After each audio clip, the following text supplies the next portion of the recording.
Year 2 of the Seer was where things started to get going. We released a new single, Fading. We wrote and recorded an entire album, and we went on our first tour, so we learned what it really felt like to be a band. It wasn't all smooth sailing, but it was the kind of year that makes you very proud to keep going. Fall and winter, the prep work nobody sees.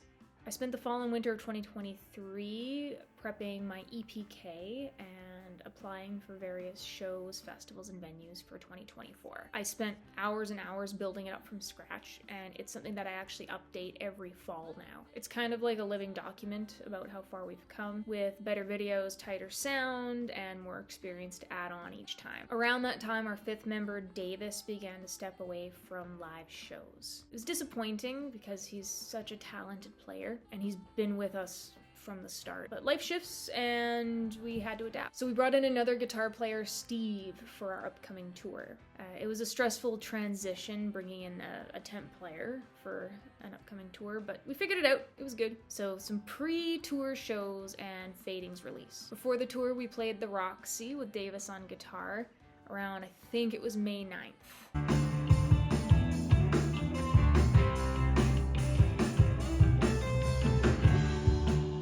There was no Amanda on keys that night. I think she had a prior commitment or something, or just couldn't make that particular gig. Davis let us know that that might be his last gig with us, so we wanted to really still make it work for him. It was an amazing night, and we made an amazing fan who was from England. He's stayed in touch with us ever since. One of the merch packages from an earlier video is actually headed his way. He's been such a huge supporter, so thank you. We also released Fading in June of 2024. That song really showed us how much we'd grown. It was written together in one rehearsal, with lyrics and the song form coming shortly after. And everything just clicked. Tour time! And then came our first ever tour. It was a huge milestone for us. It had some hiccups, of course, but again, everything went well. One venue, which I won't name, canceled on us last minute due to, they said it was extenuating circumstances. No other reasons were given. It's unfortunate, but we kept going. Summerland's Music in the Park was awesome, even though I forgot my guitar strap, and I had to actually borrow Steve's gig bag strap. You can actually kind of see it here in the photo. I still have his guitar strap. It's been over a year. I still need to return it, we just haven't had time. My dad also came to the rescue by providing us with backline gear. The crowd was lovely. The bookers wanted half original music for this gig, which pushed us to polish our own songs, all of which actually ended up on the debut album, Changes. The next gig at the Elks Lounge was small but mighty. It wasn't the biggest crowd that night due to a local festival happening at the same time. It was a lot of fun still. The bookers were super nice. We don't mind playing for a smaller crowd when they're engaged and interactive. On drums, we have Mr. Steve Rowe on guitar beside me. And we have Lachlan Toker on bass way in the corner.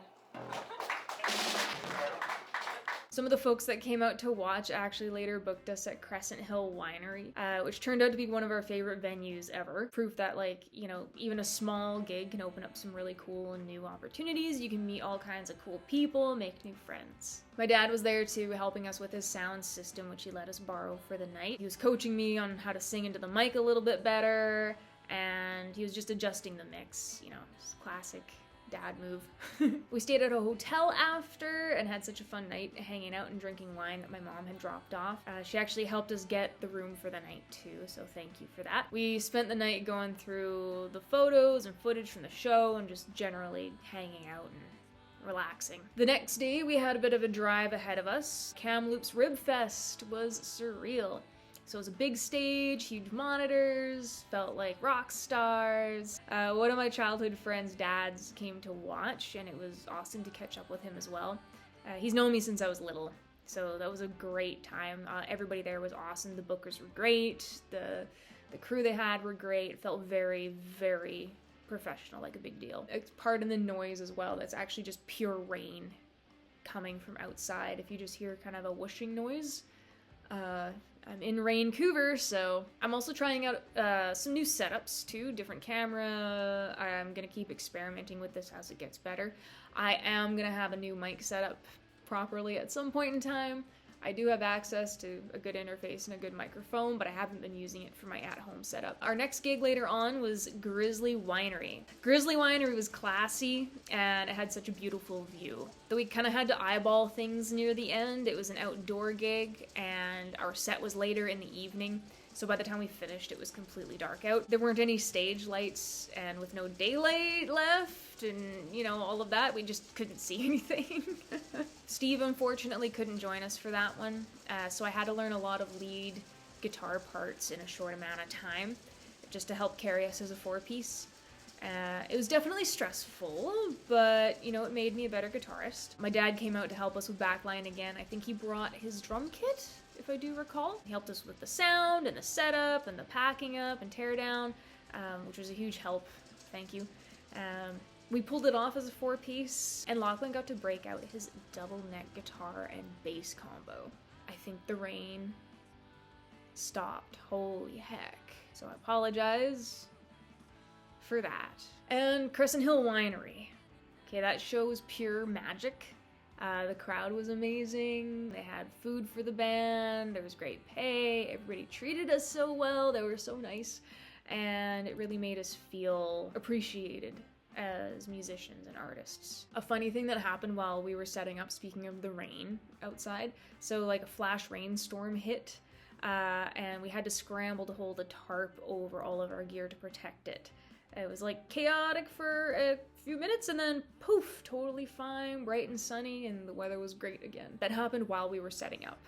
So it didn't interfere with the show or the crowd, but it was funny. Here's a picture of Lachlan with his gear as we were trying to do the setup and sound check, holding the tarp over top of everything with us. I think we also have some slow-mo shots of the rain from Ibarza's camera too. So the Rock Creek Fall Fair came next. That one was a memorable stop. It had that classic country vibe, so we felt just a little out of place with everything. And to top it all off, we actually got lost trying to find our Airbnb the night before when we drove in.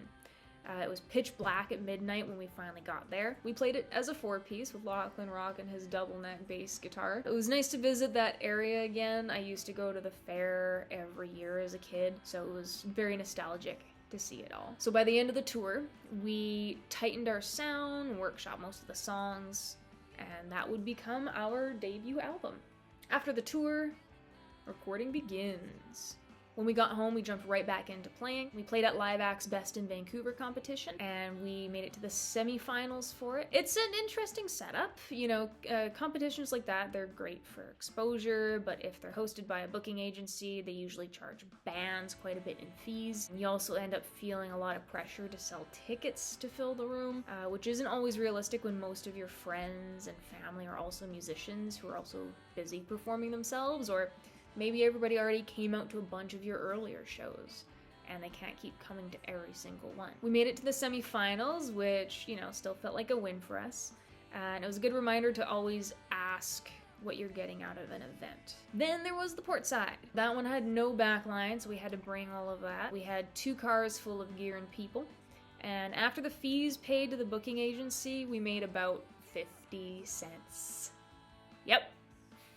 We met Esme there, who's been a great friend, so that made it worth it. She was playing with one of the other groups performing that night. During that show, we actually decided to try out a brand new song called Changes, what would become the title track of our upcoming album. I'd written it just a week before, and we had workshopped it quickly so that we could debut it live during the gig. People seemed to really like it, so we knew we had something cool there. See, can I put this directly in the shot?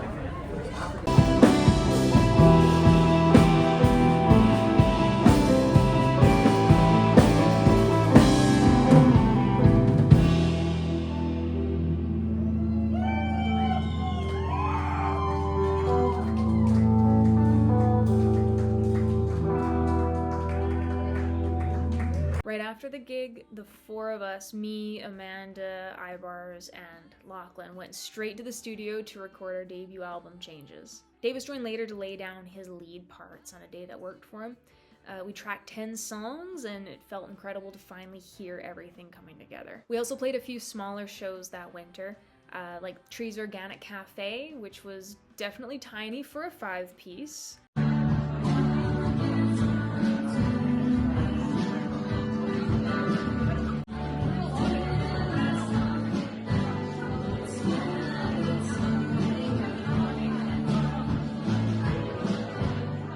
We kept it stripped down and gave it more of an acoustic feel. Then there was another portside show after that.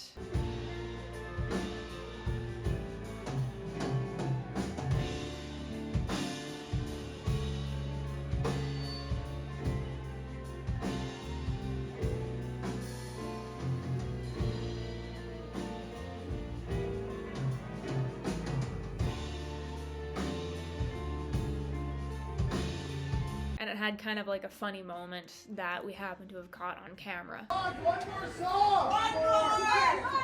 We can't. I'm sorry. I'm sorry. Nobody's anticipating the DJ. One more song! One more! It actually still makes me laugh every time I think about it. So Davis joined us for those gigs, which gave me some hope that he might still stay active with us. But by the spring of 2025, he decided to step away again. We're all on different paths, and that was, kind of the end of his live performance era with the band. We're always still happy to have him hop back on if he ever wants to, though, or he can contribute to the new album that we have coming out by laying down some ideas or songs on any of our demos. So by the end of year 2, we recorded an album, toured for the first time, and learned a ton about booking, teamwork, ourselves. There were stressful moments for sure, also unforgettable ones. I came out of it a better musician, and I hope a stronger band leader. Where did we go from there? The next chapter, which was this year. We released our debut album. We had, I think, one of the busiest summer schedules for touring and playing that I could have ever imagined. I'm actually still recovering from it even as I'm recording this. So thank you for following our journey, and the year 3 recap is coming soon.